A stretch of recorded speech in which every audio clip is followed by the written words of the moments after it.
built my first mini truck and I couldn't afford to take it to a shop, so I sort of bought a welder and then just got into it. And I pretty much then you'd have other people going, oh, can you do that to my truck, or can you do this to my car? But at the end of the day, I would do the mod on my own car first to make sure that I could get it done before I took on someone else's car. So that's pretty much how it evolved.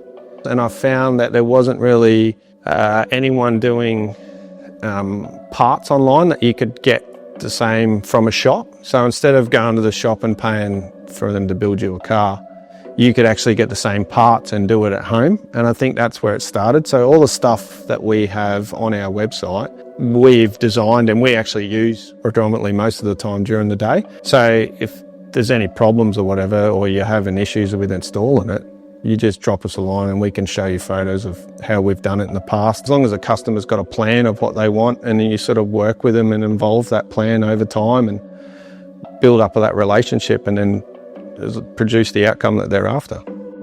Once it's finished, actually stand back and go, you know, we built that.